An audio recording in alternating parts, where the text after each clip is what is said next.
Nós estamos juntos lá agora, na sequência, muito bem. Tem o gráfico de novo aí, logo em seguida. Aí você percebe que ele não é completo. Por quê? Porque no meu estudo aqui, na verdade, depois de você ter aprendido ele todo, cada assunto que eu vou colocando, eu vou localizando lá. Então, no arrebatamento, apareceu só até o número 6. Agora, nós vamos falar sobre a tribulação, e então a tribulação é o período agora que termina com o número 8, que vai descer. Por isso o gráfico está ali, e se você consegue ler cada um, vai dizer, em cima está completo, embaixo tem um espaço ainda em branco, porque à medida que eu vou completando no gráfico, eu vou dando o significado de cada parte, tá bem? Nós temos um outro gráfico para mostrar para você, que é semelhante ao outro da tribulação. Pode ir, por favor? Aí. Lá nós tínhamos o arrebatamento, né? E a tribulação. Agora aqui nós temos a igreja, tem o arrebatamento e a tribulação em seguida, e você percebe que tem a bandeira de Israel também. Porque o gráfico começou com a bandeira de Israel, que eram as 69 semanas. A bandeira de Israel está aqui para dar a última semana, que é a 70ª semana, que na verdade completa então as 70 semanas de Daniel, capítulo 9. Eu peço que você mantenha a sua Bíblia aberta, 2 Tessalonicenses, capítulo 2, que nós vamos passar para o nosso próximo assunto. O que é aquele que o detém? Não, o que e aquele que o detém. Então, na verdade, o título desse pedaço aqui, ele já é uma sugestão para você. O que e aquele que o detém. Então, eu tinha lido mas não tem acento, né? É o que e aquele que o detém. Então, leia comigo 2, versículo 5. 2 Tessalonicenses 2, versos 5 em diante. Não vos recordais de que ainda convosco eu costumava dizer-vos essas coisas? Ele estava falando da apostasia, lembra? E agora, sabeis o que o detém, para que ele seja revelado somente em ocasião oportuna. Com efeito, o mistério da iniquidade já opera e aguarda somente que seja afastado aquele que o detém. Então será de fato revelado o iníquo, a quem o Senhor Jesus matará com o sopro da sua boca. Afinal, a quem Paulo está se referindo quando ele usa essa expressão, o detém? Né? O detém o quê? Né? Então, a tribulação não vai acontecer até que o filho de iniquidade seja revelado. Está escrito aí. Que é o anticristo que vai assinar o pacto com Israel. Mas Paulo está entrando com uma coisa nova, dizendo que há algo que o detém. E aí essa discussão no meio da igreja, o que é o detém. Então, Paulo falando do anticristo, segundo Coríntios 2, e 2 Tessalonicenses 2:3, como o homem da iniquidade, o filho da perdição, dá outras características dele no versículo 4 e 5. Ele deu características do anticristo do 4 e 5. Nos versos 6 e 7, então ele introduz essa expressão que mostra que algo o impede de manifestar. Algo impede o anticristo de manifestar. Novidade. É o quê? Esta passagem é a mais clara para o fato de que o arrebatamento é da tribulação. Nós vimos que por isso que foi feita aquela transliteração para ofuscar. A expressão ocorre 2 vezes nesses versos. Uma no verso 6 e outra no verso 7. Agora, nós perdemos algo muito importante não notando o gênero do artigo antes de detém. Isso é uma característica da nossa língua, que torna a nossa língua não tão precisa e profunda como a língua grega. Porque nós não temos na nossa língua o gênero neutro. Nós só temos masculino e feminino. Em inglês você tem o gênero neutro. E o gênero neutro é para coisas. O masculino para o homem, feminino para a mulher e o neutro para coisas.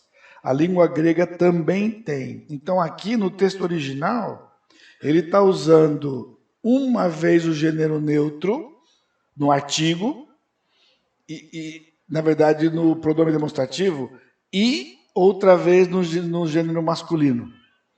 Em português dá para ter uma pista. Veja o versículo 6. Sabeis o que o detém.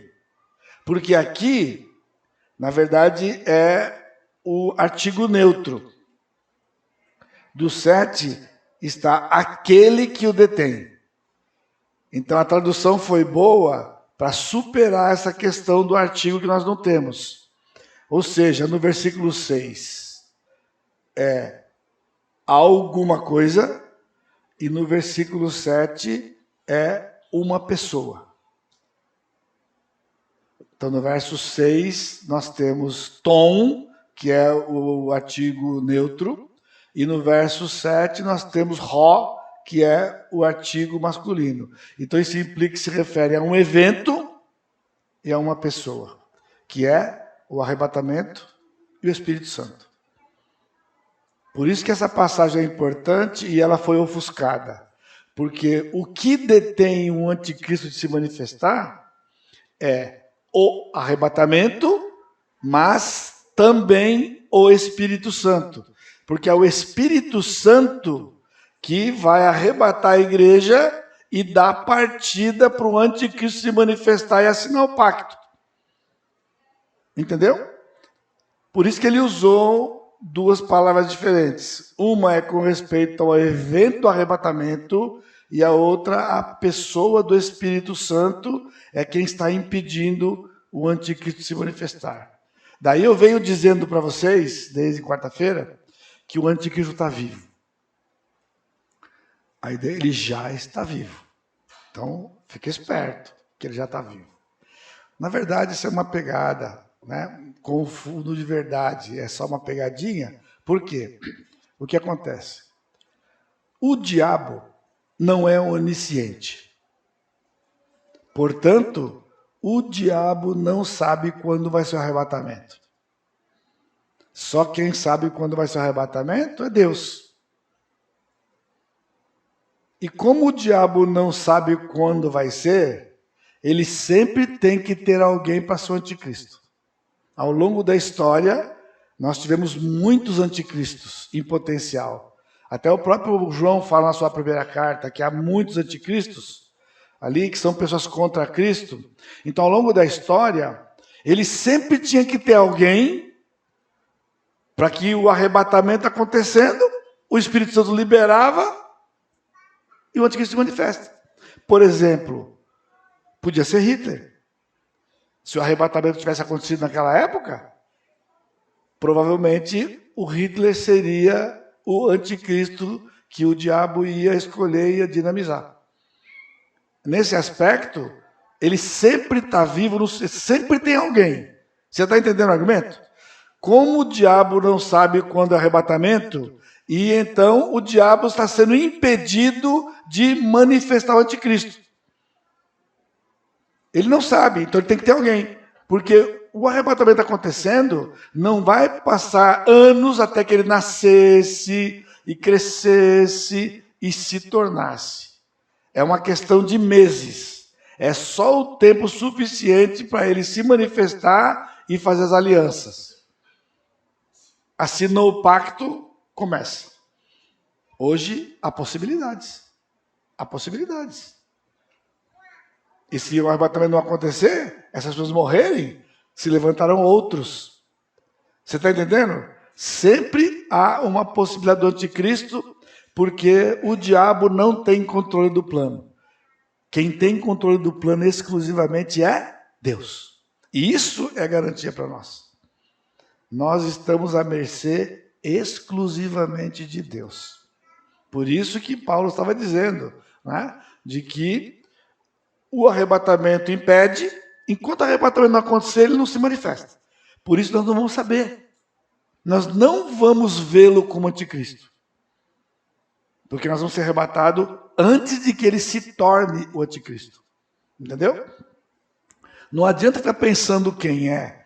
Há possibilidades hoje, mas se o arrebatamento não acontecer, essa pessoa provavelmente vai morrer daqui a algum tempo e o diabo vai ter que ter outras pessoas sempre para poder se manifestar. Muito bem, então vamos falar sobre a tribulação. Definição, o que é a tribulação?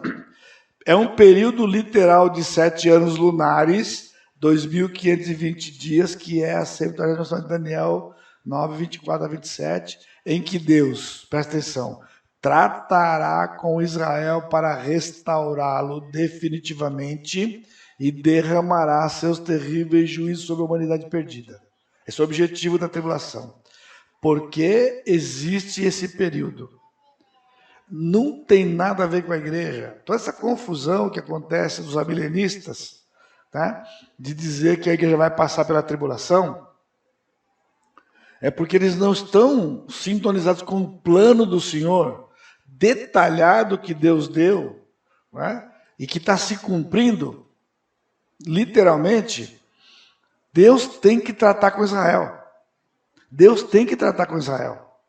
Porque Israel se apartou do Senhor, ele negou o Messias, mas é o povo de Deus porque há uma porção de promessas no Velho Testamento que não foram cumpridas. É possível Deus fazer uma promessa e não cumprir?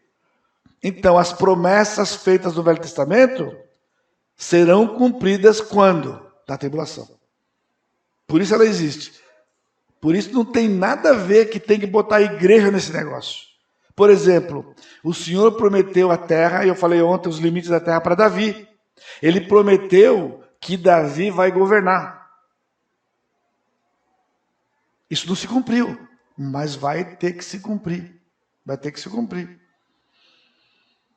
Inclusive, no texto que fala que Davi vai governar, eles dizem que Davi ali é um tipo de Cristo. É Cristo que vai governar, só com o nome de Davi. Isso é um outro desconhecimento. Cristo nunca foi chamado de Davi. Ele é filho de Davi. Ele é da descendência de Davi. Mas ele nunca foi chamado de Davi. O Davi que a promessa lá atrás faz é o Davi histórico. Interessante de discutir isso, porque nós temos na nossa cultura, em termos de governo, isso. Por exemplo, lá em Brasília, nós temos em Brasília 3 governos simultâneos. Nós temos o prefeito, que mora lá, nós temos o governador do estado e nós temos o presidente da república. Os 3 estão lá e são pessoas distintas. Então, na tribulação, Cristo vai governar em Israel, mas Davi vai governar em Israel também. Só que Davi vai governar o território de Israel. E Cristo vai governar o mundo inteiro de lá. Os dois vão estar juntos. O Davi histórico, ressuscitado, no fim da tribulação, ele vai governar no milênio junto com Jesus. No milênio, a igreja vai ser espalhada pelo mundo para governar. Mas Israel não será governado por ninguém da igreja. Porque está prometido por Deus que vai ser governado por Davi. Então, no milênio, o território de Israel vai ser governado por Davi. Nós vamos governar vários lugares do mundo. Um dos galardões é justamente a posição no reino. Se você vai governar Boa Vista, ou se você vai governar uma cidadezinha pequena das 11 que existe no estado. Lá a gente brinca, né? Você vai governar São José dos Campos ou governar Camanducaia, né? Aí a gente fala assim, eu não sei o que é melhor, né? Você vai governar São José com tanta confusão, porque é tão grande, e seria melhor governar Camanducaia, que não tem tanto problema. Só que Camanducaia não tem tanta expressão como São José dos Campos. São José é mais importante, embora Camanducaia também esteja em Minas, na verdade não está no estado de São Paulo, né? Podia falar de Taubaté, podia falar de Jambeiro, que é uma cidadezinha desse tamanho, próximo de São José. Então a ideia é que nós vamos ser espalhados pelo mundo para governar no milênio, ok? Então, o Senhor vai tratar com Israel nesse período.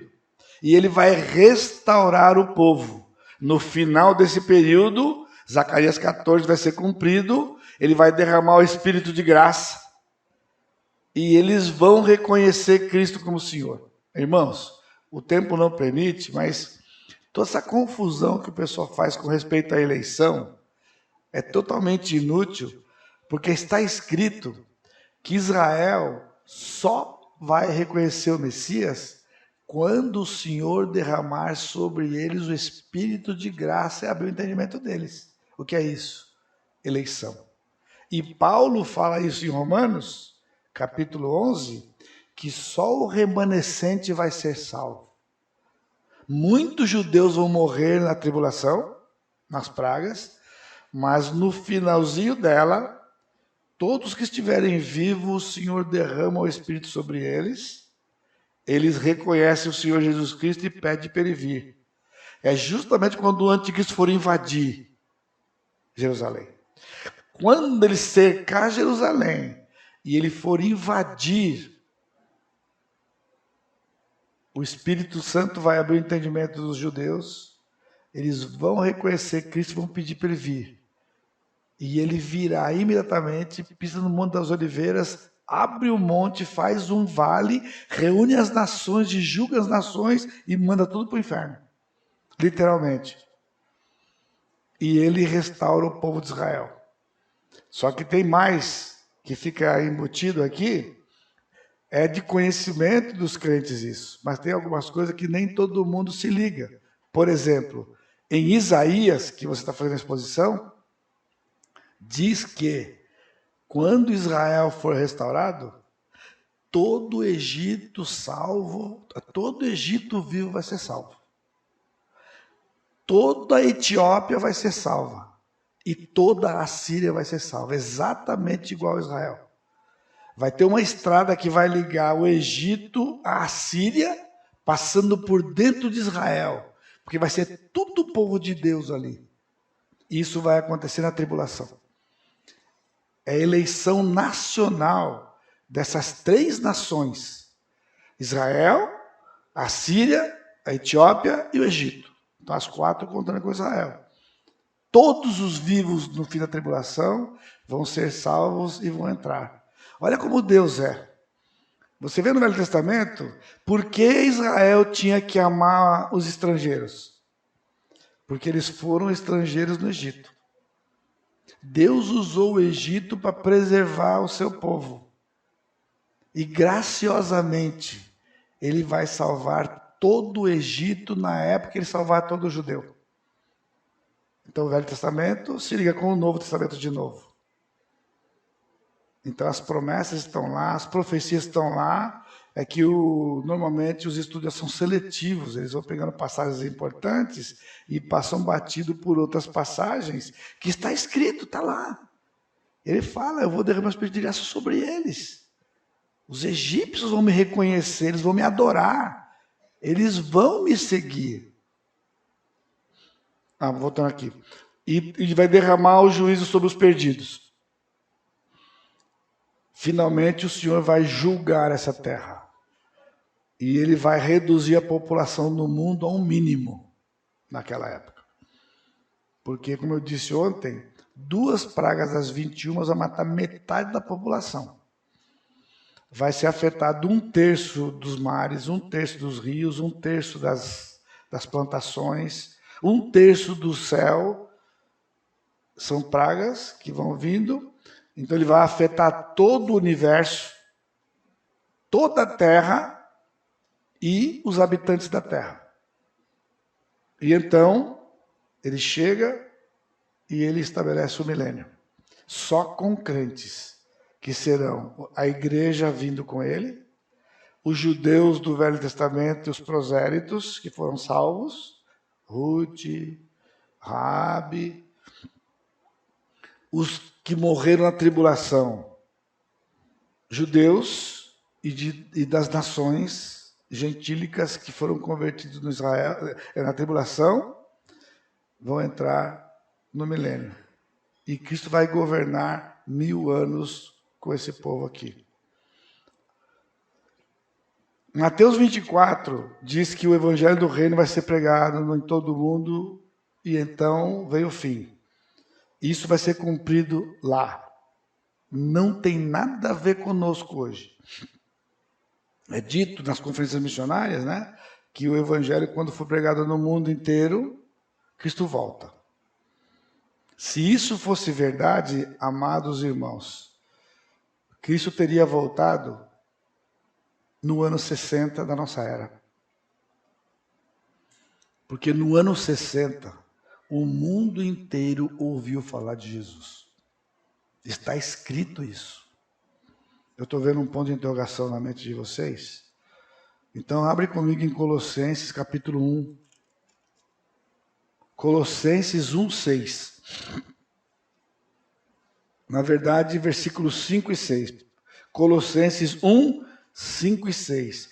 Por causa da esperança que vos está preservada nos céus, da qual antes ouviste pela palavra da verdade do Evangelho, que chegou até vós, ou seja, em Colossos, como também em todo o mundo está produzindo fruto e crescendo, tal acontece entre vós desde o dia que ouvistes,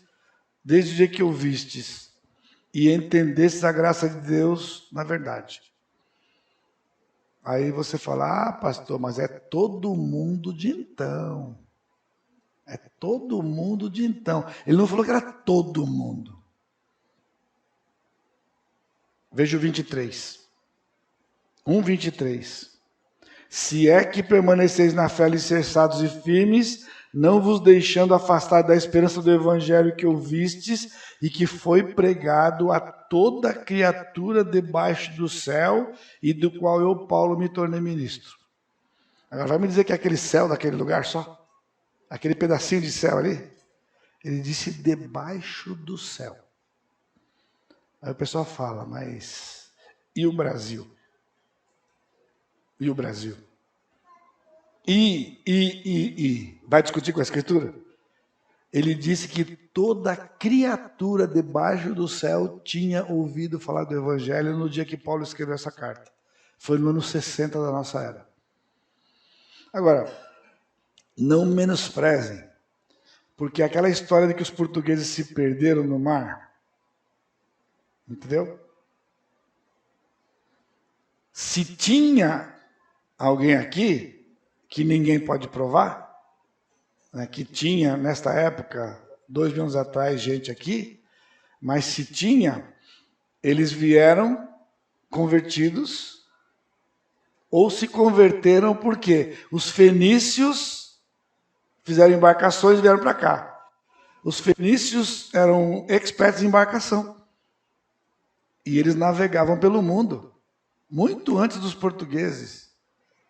Então, ou seja, a ligação da Fenícia com o Brasil é direta, se fosse o caso. Porque o pessoal sempre levanta aquela questão que tinha gente aqui no Brasil e não cumpre isso aqui. Então, provavelmente não tinha ninguém aqui ainda. Mas eles vieram, que quando os portugueses chegaram, o que tinha aqui? Índios. Não tinha índios aqui? E quando é que eles vieram? Quando é que os índios vieram para cá? Eles vieram para cá dos fenícios, daquela região, para as embarcações, e eles vieram para cá, como para outras partes do mundo. Saiu daquele lugar, porque quando nós vemos a história, hoje os estudiosos, eles sabem que o berço da civilização é na Mesopotâmia. Ninguém discute. É na Mesopotâmia. É ali que começou, foi ali que começou. Só que tem uma coisa, né? O mundo foi destruído com água e depois ele recomeçou com Noé. E Noé parou no Monte Ararat. Ele está lá. O monte está lá. E é um lugar que é inatingível, porque ele é muito alto, tem geleira e ninguém vai lá. Mas foi lá que a arca parou. E ali começou a repovoação. Eu não vou gastar muito tempo aqui, mas só quero mostrar para você que o texto está aqui. E você tem que equacionar. Paulo disse que toda criatura debaixo do céu tinha ouvido falar do Evangelho. Então, se fosse verdade que Cristo viria quando o Evangelho fosse pregado no mundo inteiro, ele teria vindo aqui. E não veio. Porque lá é o Evangelho do reino. Não é o que nós pregamos. É arrependei-vos porque é chegado o reino de Deus. Eu mencionei ontem. Cristo pregou esse evangelho, João pregou, os judeus rejeitaram, ele adiou para a sua segunda vinda. Amanhã nós vamos falar um pouco sobre a segunda vinda. Segunda vinda não tem nada a ver com arrebatamento. Professores, eu tenho ouvido aqui, tem professores aqui, né? É uma regra de gramática. Não existe um se não tiver dois. Não existe A se não tiver B. Se você faz um texto, você põe letra A e faz um texto, tem que ter uma letra B. Porque se não tiver A, você põe um pontinho. Põe um pontinho e faz a afirmação. Mas se você puser A, tem que ter B. Se você puser um, tem que ter dois. Isso é, então, segunda vinda é porque teve uma primeira. E a segunda tem que ser igual à primeira. Igual. Cristo veio na primeira e vai voltar na segunda. Ele viveu aqui na terra e ele vai voltar em Jerusalém e vai pisar na terra. O arrebatamento, ele não vem na terra, ele vai lá no céu encontrar. A igreja vai encontrar com ele na nuvem e vai para o céu para o julgamento. Por isso não tem nada a ver com segunda vinda. Não é primeira fase de nada. O arrebatamento encerra um período. É independente de segunda vinda. Cristo vai voltar a segunda vez para fazer o que ele não fez na primeira. Que foi o quê? Estabelecer o reino. Ele ia estabelecer na primeira, ele foi rejeitado, então ele veio na segunda para estabelecer o reino, que é o milênio. Por isso, irmãos, nós não estamos no milênio definitivamente. Porque o milênio será governado por Cristo. E ele não está aqui. Essa coisa de que o reino é no coração, é tudo para ajeitar a coisa. O reino que tinha lá era um reino físico. O reino no coração não cumpre o reino físico. Cristo vai governar fisicamente na sua vinda. Mateus 24, 9 a 15, o texto está aqui, mas eu não vou ler para você, você pode ler depois. E aí tem um gráfico para você. Por favor, tribulação. Aí nós temos um gráfico para você entender, dividido, né? Então, arrebatamento, o primeiro traço vertical, um ponto de interrogação, porque é a preparação para a tribulação. Quanto tempo? Não sei. É o tempo suficiente para o anticristo se manifestar, fazer pacto. Quando ele fizer o pacto com Israel, tá a caneta de novo aí, tá vendo? E aí começa 3 anos e meio de paz e 3 anos e meio de tribulação, que é a grande tribulação, que é a perseguição. E lá em cima estão distribuídos selos, trombetas e taças. No quadro que vai vir depois, que é o quadro de Apocalipse, eles não estão divididos por tempos iguais. As taças vão ocupar uma boa parte da tribulação. Depois as trombetas um tanto menor, e as taças eu estimo que não vai demorar mais do que 6 meses. As descrições das 7 taças, não mais do que 6 meses dos 7 anos. Porque ele só vai completar o julgamento dele, é mais intenso, mas é mais curto. Porque naquela intensidade, se fosse mais longo, não sobrava ninguém. Por isso que ele disse em Mateus 24, que por causa dos eleitos, ele abreviou o tempo de 7 para 3 anos e meio. Era para ser 7 anos, e ele abreviou para 3 anos e meio. Por causa dos eleitos, os crentes que vão se salvar, e tem que salvar. Senão ele dizimava tudo. Então, para não dizimar tudo, ele diminuiu a intensidade, o tempo, e ele vai salvar os eleitos ao longo daqueles 7 anos. Notar que é somente para Israel. Cronologicamente, a primeira referência de Deuteronômio 4, que eu mostrei para vocês ontem, Daniel 9, 24 a 27, deixa claro que as semanas seriam sobre Israel e Jerusalém. Já vimos o argumento lá da igreja não passa pela tribulação. O início da tribulação não será no dia imediato do arrebatamento, eu venho falando para vocês. E de acordo com Daniel 9, 27, será quando o anticristo assinar o pacto.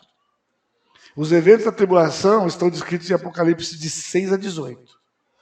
Tudo que está de 6 a 18 de Apocalipse são os eventos da tribulação. Aí o pessoal diz que nós estamos na tribulação. O pessoal, olha o que está escrito lá. Olha o que está escrito lá. E diz para eles que nós estamos na tribulação.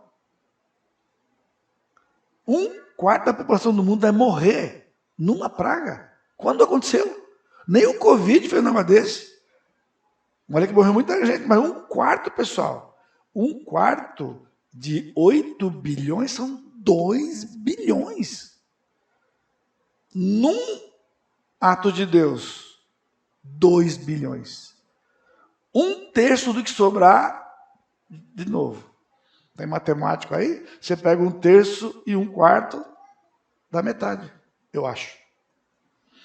São 3 grupos de 7 juízos, 7 selos, 7 trombetas, 7 taças. Será dividido em 2 partes iguais, 3 anos e meio, 1.260 dias. Jesus esclarece em Mateus 24 que esse período foi abreviado. Aí tem um gráfico, para você entender um pouco melhor agora. Os selos, acontece, você percebeu que ele vai um pouco além da metade. Ele começa no começo, então ele vai demorar 3 anos e meio e mais um pouco. Talvez 4 anos.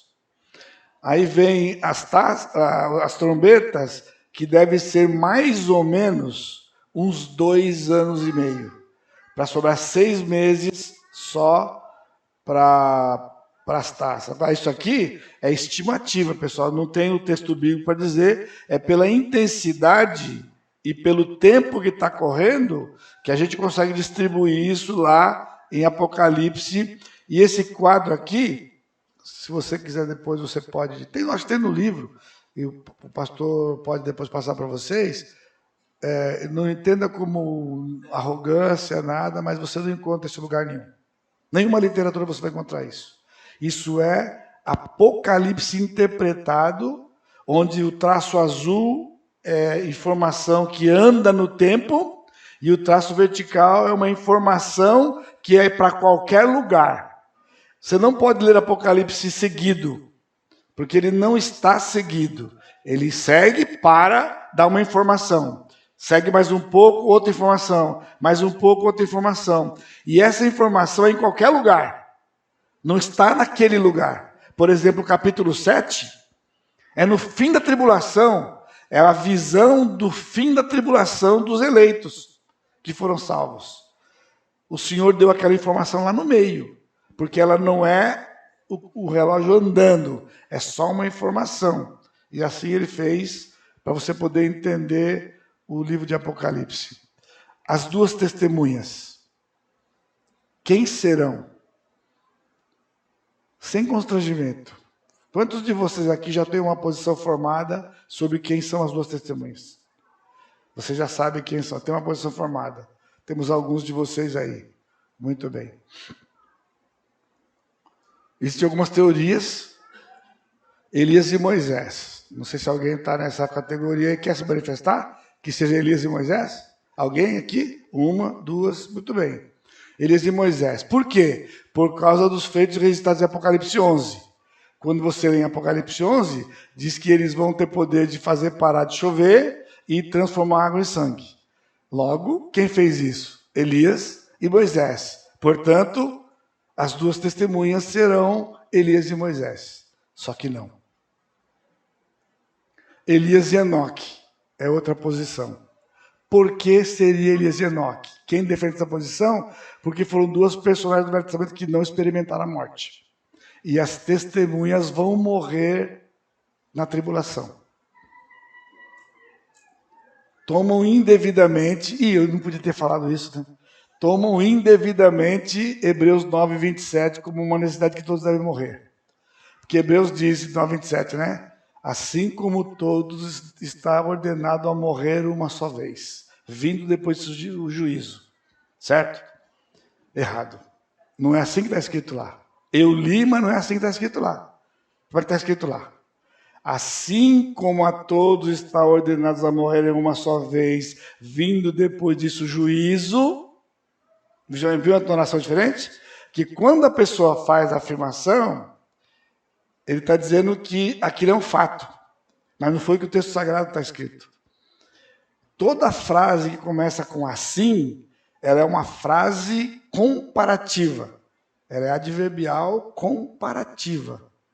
E o pensamento principal vai estar na frase que vem depois. Assim também, é o versículo 28. Cristo morreu uma única vez.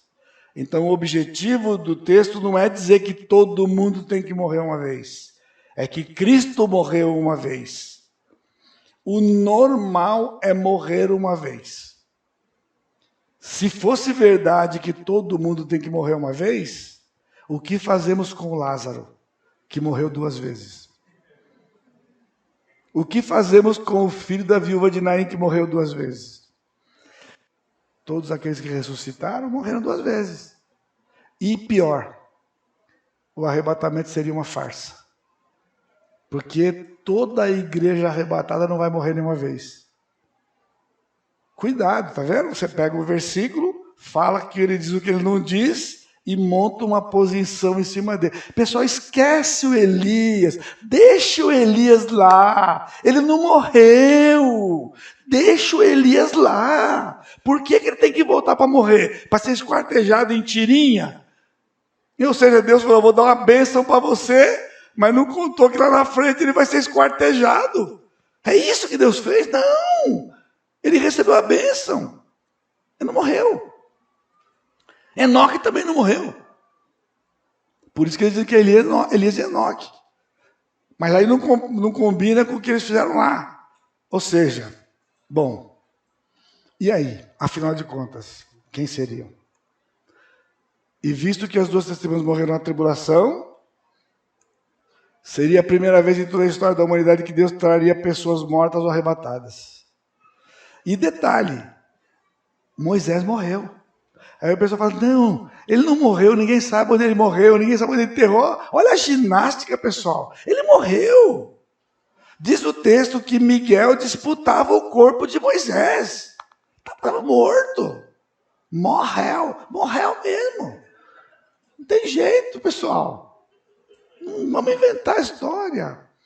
Essa premissa de Hebreus 9 é falsa, irmãos. É falsa. Nada a ver. Então, quem serão? Serão os 2 primeiros judeus convertidos na tribulação e receberão os mesmos poderes de Moisés e Elias. Simples assim. Não é Elias, não é Moisés, porque eles não vão voltar para morrer. Nunca ninguém voltou, eles não vão voltar. São 2 judeus, os 2 primeiros que se converteram à tribulação, eles terão os poderes de Moisés e Elias. Agora, reflita comigo. Você acha que Deus precisa de trazer Elias para fazer aquilo? Ele não deu poder para Elias? Ele não pode dar para outro? Tem que trazer Elias. Se Moisés transformou água em sangue pelo poder de Deus, Deus agora não tem mais poder, vai ter que trazer o pobre Moisés para cá? Ele não pode dar poder para outro fazer o que Moisés fez? Nós temos que pensar, meus amados irmãos, Deus é quem fez, não foi Moisés, não foi Elias, foi Deus, e Deus fará. Agora veja, Malaquias 4:5, nós temos a profecia que Elias viria antes do Messias, e no capítulo 3:1, temos a profecia do precursor do Messias.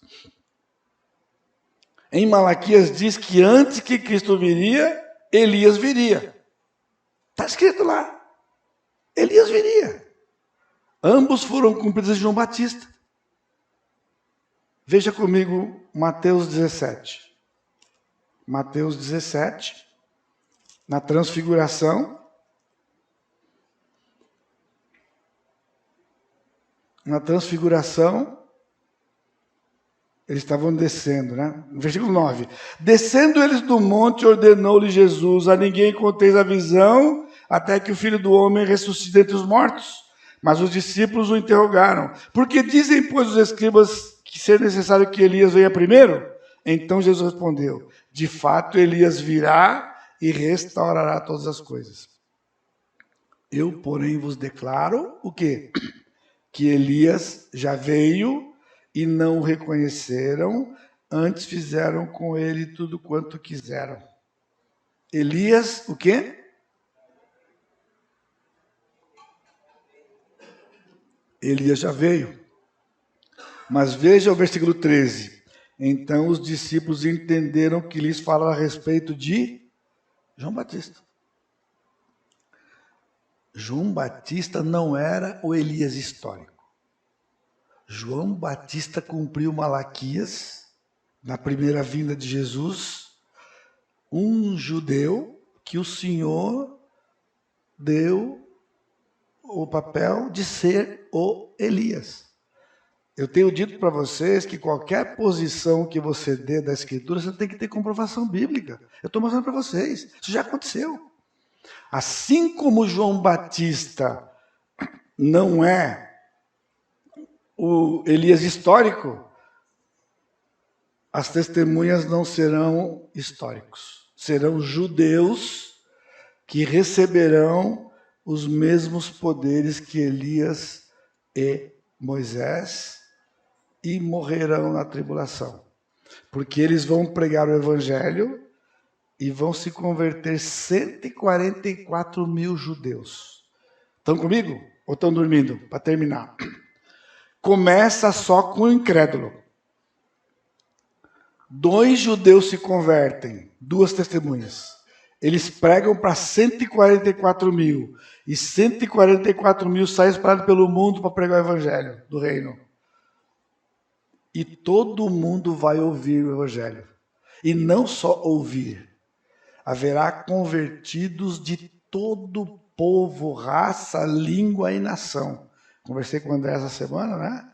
Nos Yanomamis tem línguas, dialetos diferentes entre eles. Embora seja um povo só, o Senhor vai salvar o Sanumá, ele vai salvar a que você trabalha e vai salvar o outro. Haverá pessoas de todos esses segmentos e não só dentre os Yanomamis.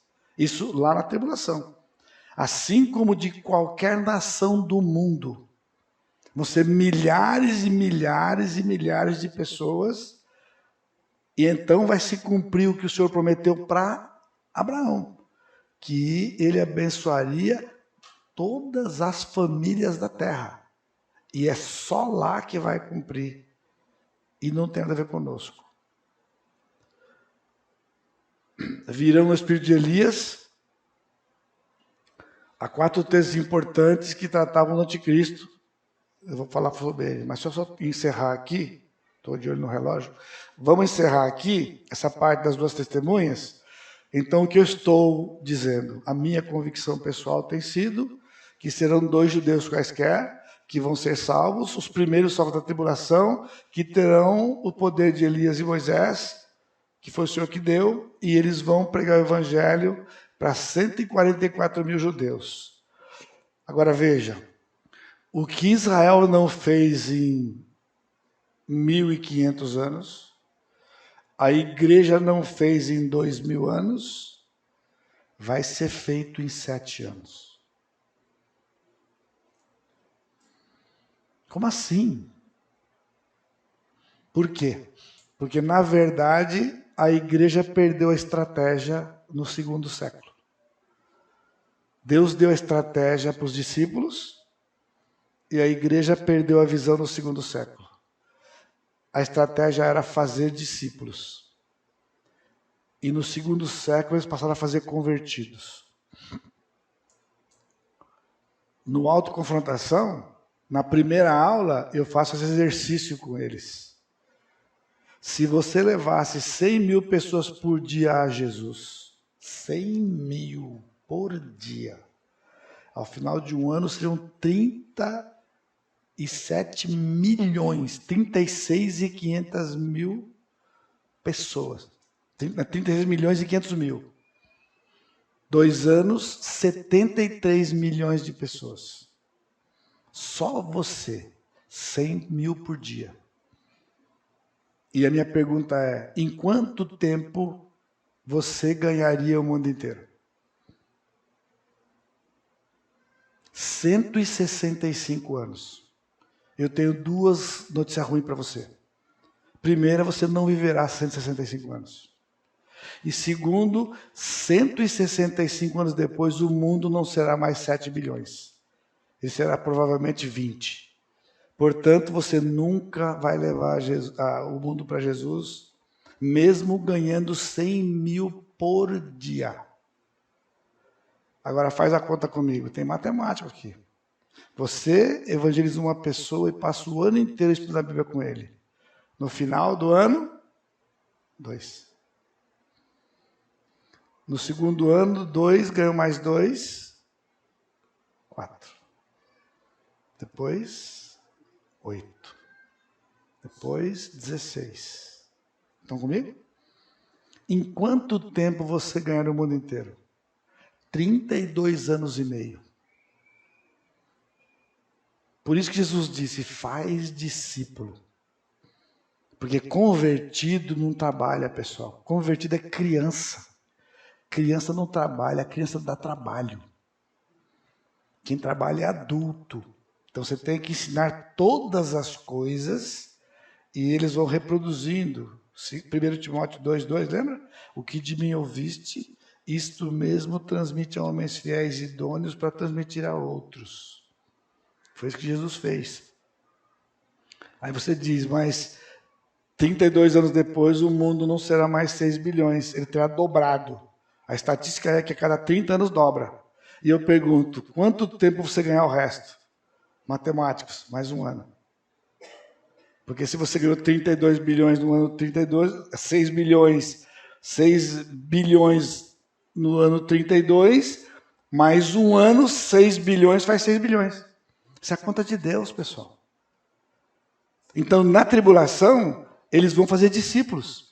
São 7 anos, mas começa com 144 mil. Faz a conta. Se em 32 anos atingir todo mundo, 144 mil, pessoal, em 2 anos atingia todo mundo. A regra não mudou. A estratégia não mudou. Nós é que não cremos. As igrejas continuam fazendo convertidos. Eu escuto todo o tempo lá. Aquele culto converteu 50. Aquele culto foi 100. Todo domingo, 50 pessoas fazendo decisão. Tem igreja por aí assim. Eu não conheço uma igreja que está crescendo 52 por ano. 52 vezes 52. Porque 52 cada domingo, 52 domingos, quanto seria? Você conhece uma que cresce 2.500 por ano? Eu não conheço. Porque é um entra e sai, né? Ele faz uma decisão, vai para o relatório, 3 meses depois ele rapa fora. Só que não sai do relatório. Ele foi para o relatório, mas não sai do relatório. É um rodízio. As igrejas crescem, em média, 10%.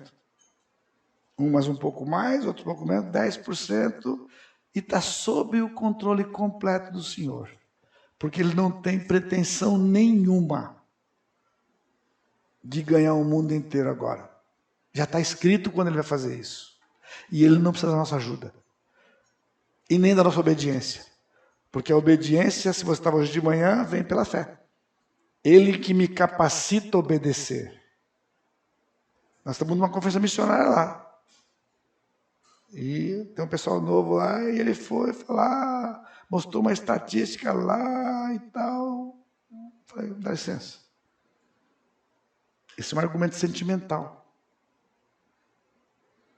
Esse é um argumento sentimental. Isso não prevalece. Porque ele colocou o que é que tem impedido das pessoas se converterem em missões. Olha a pergunta. Aí começaram a falar, o pessoal, a igreja perdeu a visão, e o pessoal é relaxado, o pessoal é desobediente. Eu falei, peraí. Eu vou dar minha opinião. O que tem impedido do evangelho crescer? O Espírito Santo. Ponto. Quer discutir?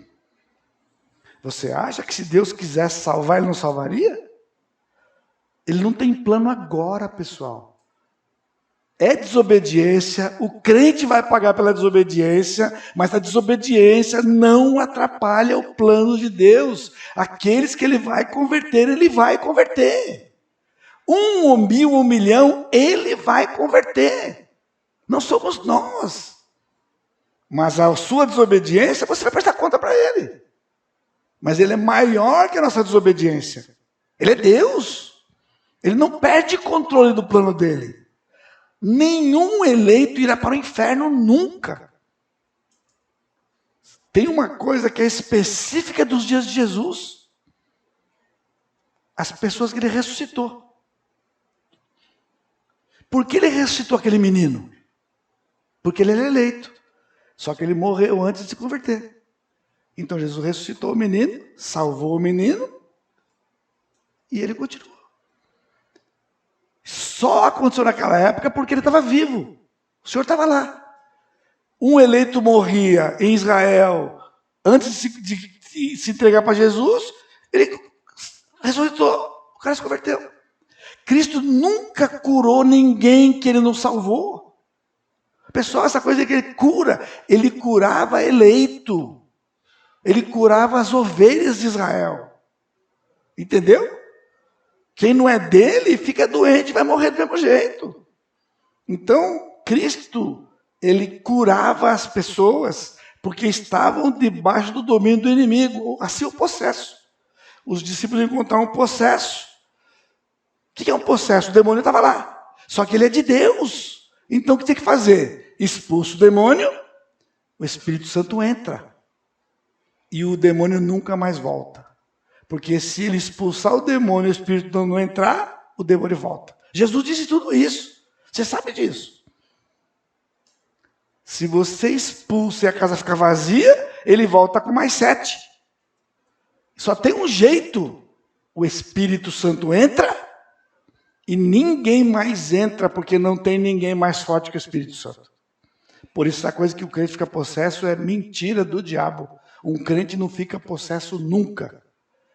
Porque ninguém pode com o Espírito Santo. Aliás, está aí em 1 João 5,18. Ele diz que o maligno não lhe toca. Agora, quem é o lhe? Não é a pessoa. É o Espírito Santo dentro da pessoa. O maligno não toca o Espírito Santo que está lá dentro. É isso que é 1 João 5,18. Não é que o maligno não toca a pessoa. O maligno trouxe doença para Jó. O Senhor deixou. Mas o maligno não toca o Espírito Santo que está lá dentro. Por isso ele não pode entrar. Isso tudo vai acontecer na tribulação. Onde o Senhor vai cumprir o seu plano para então milênio. O anticristo é instrumento de Deus, ele é energizado pelo diabo, mas ele vai trazer o povo de Israel para a terra. Só que depois ele vai espalhar de novo. Aí Cristo vai trazer Israel definitivamente para a terra, quando ele pisar no Monte das Oliveiras. Toda a nação. E até lá não vai ser cumprido nada disso.